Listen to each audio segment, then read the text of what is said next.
Hola, buenas tardes. Hola Sofía, buenas tardes, ¿cómo estás? ¿Todo bien?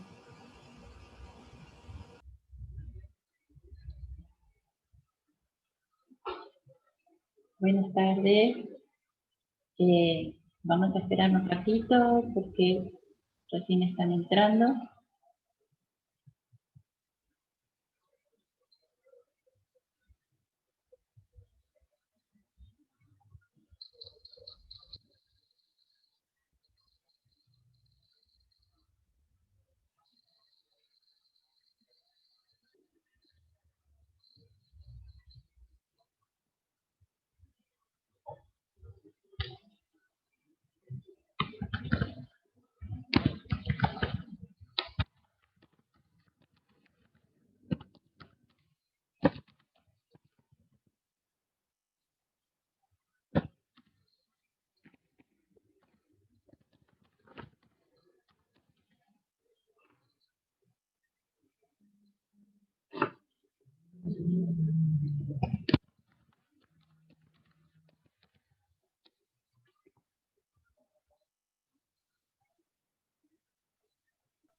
Eh, bueno, creo que Vamos a ir comenzando. Silvia, hay una preguntita en el chat. Sí, yo la contesté. Bueno. De Alejandra García, sí. Sí. Ya la contesté a Alejandra. Genial. Gracias, Sofi.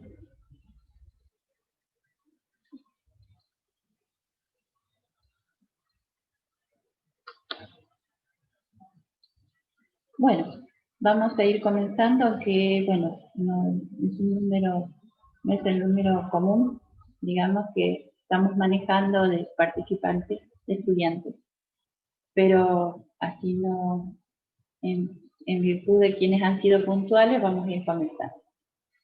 Hoy, en particular, voy a aplicar un procedimiento que no lo hemos hecho en otros encuentros, que es el ir asociando lo que estamos viendo en el PowerPoint con el material de lectura complementaria. Esto lo voy a hacer para que ustedes se acostumbren también a comenzar a estudiar por otros medios, es decir, que no solamente estudien con el PowerPoint, porque les recuerdo que los PowerPoint son simplemente una guía a partir del cual, o un instrumento a partir del cual el profesor, digamos, explica un tema en forma resumida. Entonces, ustedes en el campus hace bastante tienen un material de lectura complementaria de lo que es estimación de parámetros, del tema que estamos viendo ahora. Entonces yo ahora voy a ir asociando lo que tenemos en el PowerPoint con las páginas que ustedes tienen que consultar en la lectura complementaria. ¿Sí? Entonces, hay un tema muy importante que nosotros en su momento lo dejamos para un poquito más adelante, porque hablábamos de estimadores y ustedes todavía no tenían muy claro qué era un estimador. Ahora ya saben que los estimadores se obtienen de las muestras para poder, digamos, después realizar inferencias acerca de la población. Lo que tienen que tener claro es que cuando nosotros hablamos de estimadores, no es que esos estimadores nosotros los obtenemos a partir de una sola muestra. Normalmente se trabaja con un número de muestras elevados y a partir de cada muestra se toma un estimador. Ahora, esos estimadores tienen una serie deberían tener una serie de características, ¿sí?, para que realmente consideremos que esos estimadores son buenos y son aplicables para poder realizar inferencias a la población. Lo que ustedes ahora yo voy a compartir la pantalla.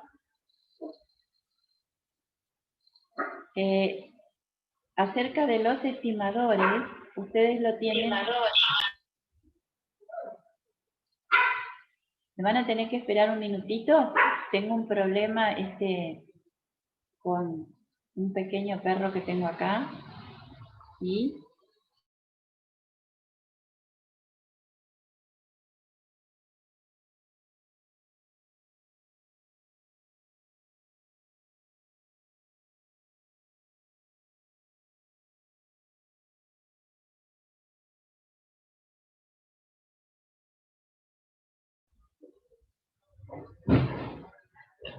¿listo? Disculpen. Bien, les decía que voy a compartir la pantalla para que veamos cuáles son las características que tienen que tener los estimadores, ¿sí?, para que realmente sean estimadores que yo pueda utilizar para poder realizar inferencias hacia la población. Esas características nosotros las pasamos de largo, están en PowerPoint, ahí lo tienen, no sé si lo están viendo. ¿Lo están viendo? ¿Sofi? ¿Hola? ¿Me están escuchando? Sí, se escucha. ¿Sí? ¿Se ve la pantalla también? Sí, también. Ok, bien. Entonces, vamos a hablar de las características que tienen que tener los estimadores antes de continuar con el tema que habíamos dejado en el día de ayer. Es decir, lo que yo quiero que ustedes comprendan el concepto de que cuando estamos trabajando para poder realizar alguna conclusión acerca de una población, no lo podemos hacer solamente con una sola muestra, sino que tomando varias muestras. De cada una de esas muestras, nosotros vamos a obtener la media de la muestra, el desvío de la muestra, puede ser una proporción, ¿sí? Según lo que querramos estudiar. Entonces, las características de los estimadores, que ustedes lo tienen en el PowerPoint, tienen, digamos que tienen que cumplir los estimadores son las siguientes. Primero, con respecto al sesgo. Es decir, ahora ustedes lo van a entender un poquito más, si lo dábamos al principio de este tema, les iba a sonar algo demasiado abstracto, por eso no lo dimos al principio. Lo que se busca es que ese estimador tenga un sesgo igual a 0. ¿Qué significa eso? El sesgo es la diferencia que presenta un estimador con respecto a un parámetro. ¿El parámetro cuál es? El parámetro sale de la población. La media de la población, lo voy a decir en otros términos, la media de la población es parecida a la media de la muestra. Si vemos que hay mucha diferencia, quiere decir que tenemos un sesgo que en este caso sería mayor a 0, por lo tanto es sesgada. ¿Sí? Cuando es sesgada tenemos que tener más cuidado a la hora de sacar nuestras conclusiones o inferencias cuando hablamos de la población. Esto que yo les estoy dando ahora, que son las características de los estimadores, y esto por favor tomen nota, lo tienen en la página 11 del material de lectura complementaria, que yo ya se lo voy a mostrar también. Pero vamos a ir haciendo una asociación porque ustedes se preguntarán, bueno, a ver, esto, ¿a dónde lo puedo leer así como lo está diciendo la profe? Bueno, lo pueden leer en la página, características de un buen estimador, página 7, yo le dije 11, es diapositiva 11. Página 7 del material de lectura complementaria. Página 7. Si querés así, lo podés ir escribiendo en el chat para que les vaya quedando. Características de los estimadores, página 7 de lectura complementaria. ¿Sí, Sofi? ¿Se entendió? Sí, ahí lo escribo. Ok, gracias. Otra de las características que tiene que cumplir un estimador es la precisión. Esa palabra y ese concepto ustedes estuvieron manejándolo hasta el día de ayer, ustedes ya saben lo que es la precisión, y la precisión tiene que ver, ¿cierto?, con la dispersión, con la varianza de los estimadores. Fíjense que tiene un sombrerito, o sea, por lo tanto estamos hablando de estimadores. Cuando esos estimadores tienen varianzas o desvíos estándar muy altos, ¿sí? Esto nos está diciendo que se está alejando los valores de la media que está representando a la muestra. Es decir, los datos son bastante heterogéneos, ¿sí? Entonces, lo que se busca en los estimadores es que tengan un desvío o una varianza bajo con respecto a lo que estamos estudiando, ¿sí? Fíjense que ahí dice que tenga la varianza más pequeña, ¿sí? Porque varianzas altas o desvíos estándar altos significa que hay mucha heterogeneidad en los individuos de la muestra que estoy estudiando. Entonces a mí me conviene que la muestra sea homogénea para no tener tanta variabilidad en los datos. ¿Lo va entendiendo? Está. Ahí está. Ahora voy a abrir el chat, lo voy a poner en un costadito. Bien. Ok. Vamos a otra característica de los estimadores. Entonces hablamos de sesgo, hablamos de precisión y ahora vamos a hablar de consistencia. Vamos a hablar de este tema porque justamente para hacer algunos ejercicios con respecto a la TD Student que hablábamos ayer, vamos a tener que empezar a comprender lo que es el tamaño de la muestra. ¿Qué pasa con una muestra cuando es pequeña y qué pasa cuando una muestra es grande? O sea, creo que eso ustedes lo han comprendido bien. En la medida que la muestra es más grande, más se acerca o más representa a la población, ¿sí? Entonces, la consistencia se dice que un estimador es consistente cuando al aumentar el tamaño de la muestra, este estimador que yo voy a sacar va a atender al parámetro, se va a parecer mucho al parámetro. Vuelvo a repetir, cuanto más grande es la muestra, más estoy representando a la población. Entonces, el estimador que yo saque de la muestra se va a parecer mucho al parámetro de la población, ¿sí? Y la varianza del estimador tenderá a cero. Eso es en cuanto a la consistencia. Y vamos a ver ahora la otra característica de los estimadores, que es robustez. Se dice que un estimador es robusto cuando tiene pocos o no tiene, ¿sí?, valores atípicos. ¿Se acuerdan de eso? Eso estaba ya en la estadística descriptiva, ¿sí? Cuando hacíamos inclusive el gráfico de caja y línea, que expresábamos los valores atípicos de primera, de segunda, bueno. Cuando nosotros tenemos una muestra, los valores de una muestra que tienen valores atípicos, una gran cantidad de valores atípicos, no es entonces el estimador que se va a generar no es robusto. Se dice que es robusto cuando tenemos muy pocos valores atípicos o no tenemos valores atípicos, ¿sí? Eso tiene mucho que ver con algo que recién expliqué con respecto a la heterogeneidad de la muestra, de los datos de la muestra, que obtengo de la muestra. Entonces, en muestras que obtengo datos homogéneos, entonces voy a tener pocos valores atípicos. Si son muy heterogéneos esos datos, bueno, van a aparecer valores atípicos, lo cual hace que la robustez de ese estimador sea, digamos, bastante endeble. Todo esto que yo les dije está escrito en el material, entonces les recuerdo a partir de la página 7. ¿Sí?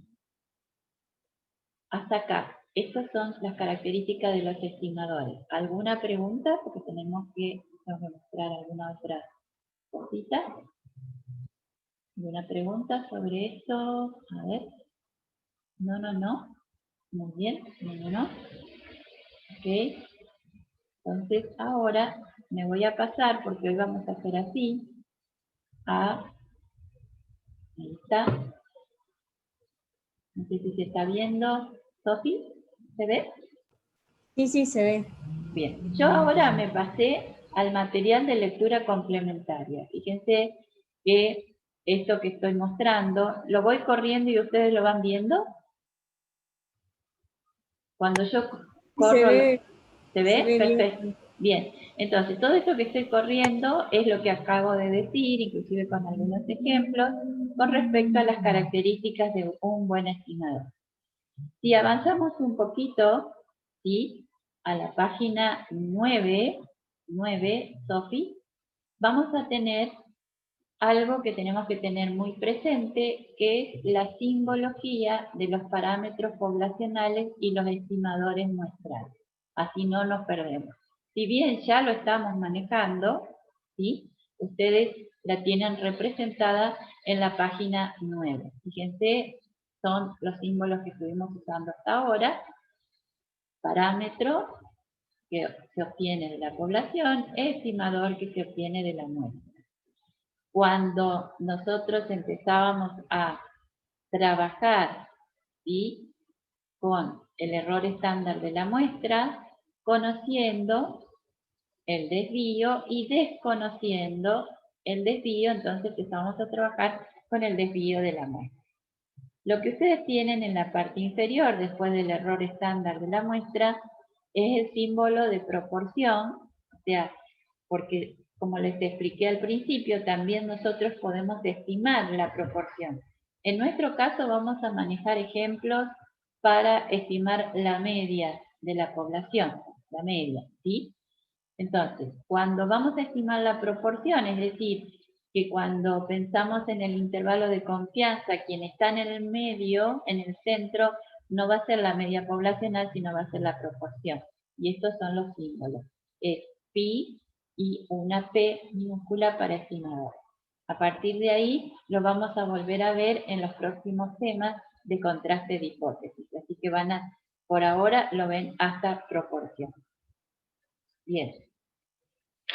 Ahora, hay otro tema también que tenemos que terminar de aclarar, porque, es decir, estoy dando los temas de cierre de lo que es este tema de estimación de parámetros.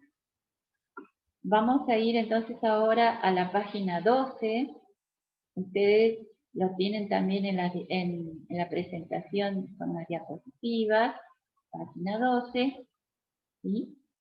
Y les voy a explicar lo que significa fracción muestral. La fracción muestral empieza a aparecer sobre todo cuando no conocemos, y esto por favor si quieren tomar nota, cuando desconocemos el desvío de la población, que es lo que en ese tema quedamos el día de ayer. Entonces, cuando desconocemos el desvío de la población, también tenemos que hacernos una pregunta. ¿Qué relación hay en cuanto al tamaño entre la población y la muestra? Fracción muestral significa la relación que hay o la asociación que hay entre el tamaño de la población y el tamaño de la muestra. Lo voy a decir de otra manera. ¿La muestra es muy pequeña con respecto a la población o la muestra es muy grande con respecto a la población? A eso hace referencia fracción muestral. Y lógicamente que si la muestra es grande o pequeña con respecto a la población, va a tener, por supuesto, una influencia en las estimaciones y en las inferencias que haga. Es lo mismo que dije hace un ratito, cuanto más grande sea la muestra, más me voy a acercar a las características de la población. Entonces, lo que tenemos que tener en cuenta es que cuando la población es muy grande en relación a la muestra, lo voy a decir de otra manera, cuando la muestra es pequeña en relación a la población, se dice que hay una fracción muestral menor a 0,05. Lo repito, eso lo tienen escrito acá, pero lo voy a repetir. Cuando la muestra es pequeña en relación al tamaño de la población, decimos que la fracción muestral es menor a 0,05. Otros autores hablan de muestras menores a 30. Ahora empieza a aparecer una expresión muy común cuando dicen, bueno, el tamaño muestral supera los 30 individuos, entonces tenemos que trabajar de otra forma, ¿sí? Bueno, cuando la fracción muestral es menor a 0,05, ¿sí? Es lo mismo que nosotros expresemos o encontremos en las consignas expresiones de que la muestra es menor a 30 individuos. Ahora voy a la otra situación. Cuando la muestra es grande con respecto a la población, decimos que la fracción muestral es mayor a 0,05. Acá la tienen, ¿sí? Entonces, son dos situaciones que tenemos que analizar cuando trabajemos ahora con la TD Student, ¿sí? Para poder realizar una correcta inferencia acerca de la población. Lo voy a repetir. Fracción muestral menor a 0,05 significa muestras pequeñas con respecto a la población, y también podemos decir que son muestras menores a 30 individuos. Para una fracción muestral mayor a 0,05, estamos diciendo que la muestra es grande con respecto a la población. También podemos decirlo o expresarlo, muestras con tamaño mayor o igual a 30. ¿Quedó claro este concepto de fracción muestral? Pues son todos conceptos que ahora los vamos a necesitar. ¿Quieren hacer alguna consulta? Por otra parte, quisiera saber si queda claro esta asociación que estoy haciendo entre el material de lectura y el PowerPoint. ¿Estamos bien? ¿Me escuchan? ¿Están escuchando? Sí, se escucha bien, Silvia. ¿Sí? ¿Hay alguien del otro lado aparte de Sofi? ¿Sí, chicas? Serena pregunta si podés repetir el concepto de fracción muestral. Bien. O sea que el chat no lo estoy viendo, así que Sofi, si podés seguirlo y me vas avisando. Sí, ¿Sí? yo cualquier cosa te aviso. Gracias. El concepto de fracción muestral es la relación que existe entre el tamaño de la población y el tamaño de la muestra.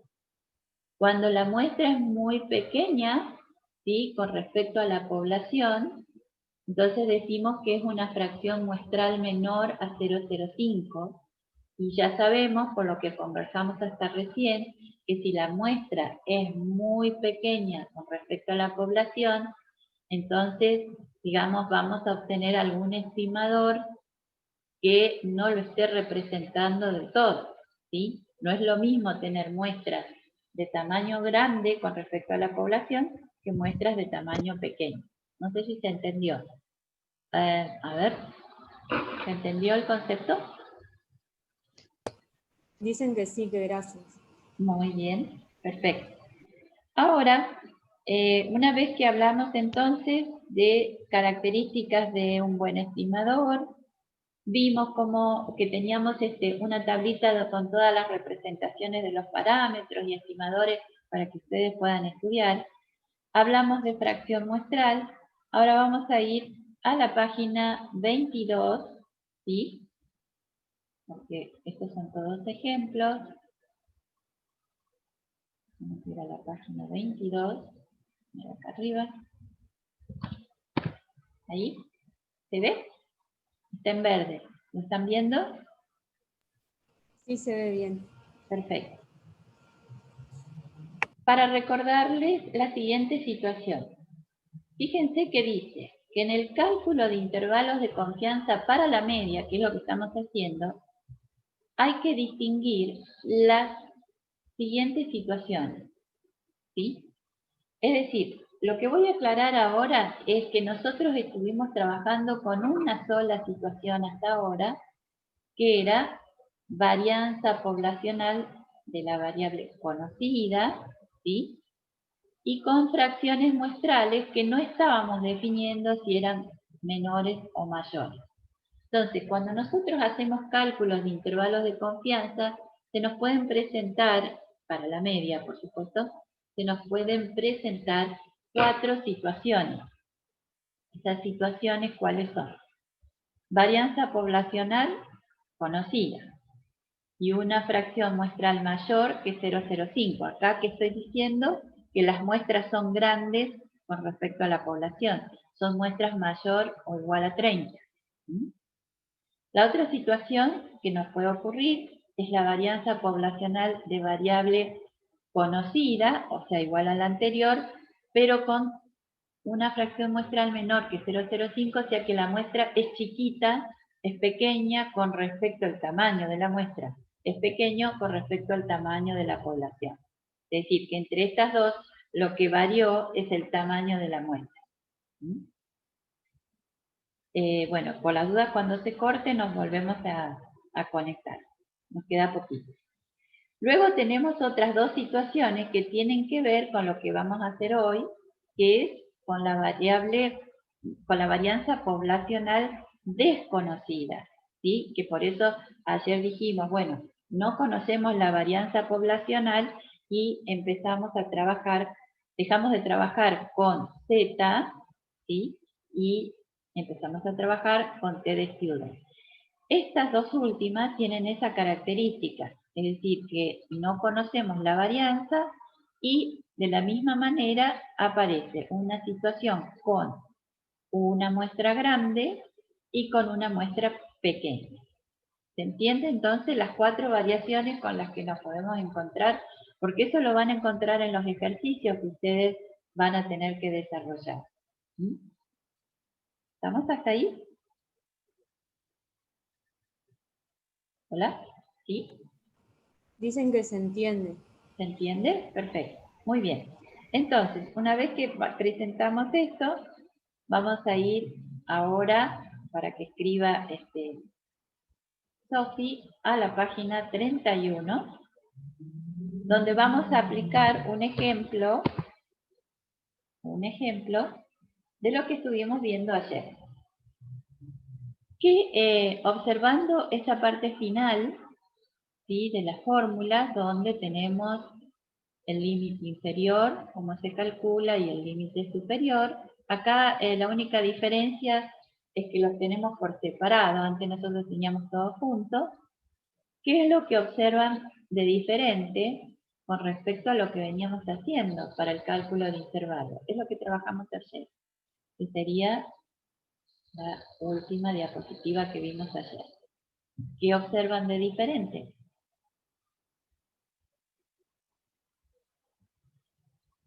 La S, perfecto. ¿Qué es eso? El desvío es muestral, es decir, que estamos en la situación en que el desvío de la población es desconocido, ¿sí? Y como es desconocido, acá está apareciendo la T de student, es otro tipo de distribución, ¿sí? Y deja de aparecer la Z. ¿Sí? Y si ustedes observan, tienen alfa dividido 2 porque es... ¿Por qué alfa dividido 2? ¿Es una distribución de qué tipo?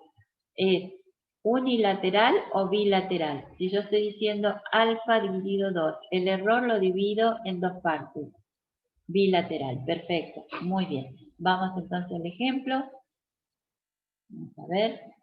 Recuerden que eso estoy en la página 31. Y vamos a ir viendo el ejemplo. Uno de los objetivos de un estudio es estimar la tensión arterial sistólica media, o sea que estamos hablando de media, de los habitantes adultos de una ciudad de 150.000 habitantes. Para ello se extrae una muestra de 1.000 habitantes. Yo estoy diciendo 1.000 y 1.000 ya es mayor a 30. Por lo tanto, estoy hablando de una fracción muestral mayor a 0,05, ¿sí? Porque a veces se lo pueden presentar con esa expresión como fracción muestral. Vuelvo a leer. Para ello se extrae una muestra de 1.000 habitantes mediante, por supuesto, muestreo aleatorio simple. La tensión arterial sistólica media obtenida en la muestra es de 125 milímetros de mercurio y el valor de la desviación típica muestral, o sea que ahora estamos manejándonos con el desvío de la muestra, es 24 milímetros de mercurio. Entonces, calcular un intervalo con una confianza de 0,95 para la media poblacional, teniendo en cuenta que, mire, acá está manejando mayor de 200, se puede aproximar la T de student a la normal. Este es otro detalle, cuando, aparte de fracción muestral, ustedes saben que la distribución normal tiene características, es simétrica, o sea, es la que vimos, y luego trabajamos con valores de Z. Para trabajar con la T de student y que ésta se comporte como una distribución normal, tenemos que tener una muestra mayor a 200. Y acá lo está aclarando. ¿Sí? Bueno, y aclara que el valor de Z para una confianza de 0,95 es 1,96. Eso ya lo saben, eso ya lo conocen. Bien. Quiero hacer una pregunta a partir de la consigna, ¿sí? ¿Qué elementos, o mejor dicho, qué datos tengo? Los pueden escribir en el chat. ¿Qué datos tengo? Y a partir de esos datos vamos a ir trabajando para poder aplicar, voy a subir un poquito, ¿sí? Esta fórmula que está en la parte superior del ejemplo, que es la fórmula número 14 en el material. ¿Qué datos tengo? Ay, voy a echar.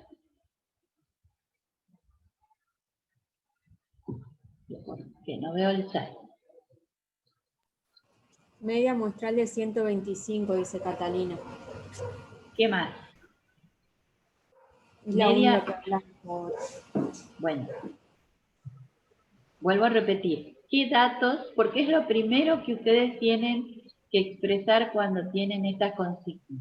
¿Qué datos tienen? Media muestral 125 milímetros de mercurio. ¿Qué más? Confianza de 0,95, dice Serena. Sí, perfecto. ¿Qué más? Y después dicen desviación muestral de 24 milímetros. Bien. La desviación típica muestral de 24 milímetros. ¿Qué más? Una N de 1000, dicen. ¿Qué tipo de N? ¿Mayúscula o minúscula? ¿Qué significa? Minúscula. Una N minúscula, es decir, dicho de otra manera, el tamaño de la muestra es de 1000 habitantes, ¿sí? Perfecto. Bien. Es decir, Población 150.000. y población 150.000. Es decir, que estamos en condiciones de poder hacer un reemplazo, ¿sí? De esta fórmula. Este reemplazo lo tienen acá. Fíjense. El cálculo del límite superior, el cálculo del límite inferior, ¿sí?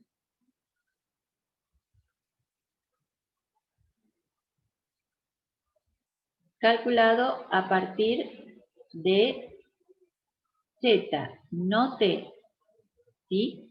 Porque recuerden que acá decía que como se comporta como una distribución normal, el valor se tomó de Z, como la tabla, la que ustedes estaban acostumbrados a hacer, ¿sí? Bien. Entonces, ¿cómo interpretarían esto? Después vamos a hacer uno con T. ¿Cómo interpretarían esto? Pueden ir escribiendo en el chat también. Acá tienen el límite inferior, 123,51. El límite superior, 126,49. Y entonces, ¿cómo interpretamos esto? Calcular un intervalo con una confianza para la media poblacional. Estamos hablando de tensión arterial sistólica media.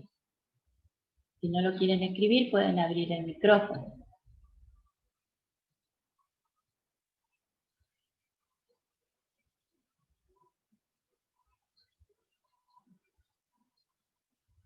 Y como queda menos de un minuto, les voy a dar ese menos de un minuto. Vamos a salir y volver a entrar para que ustedes escriban la interpretación de este intervalo. ¿Puede ser? ¿Estamos de acuerdo? ¿Estamos de acuerdo? Vamos a salir y volvemos a entrar, pero ya entramos, se toman un minutito, ¿sí?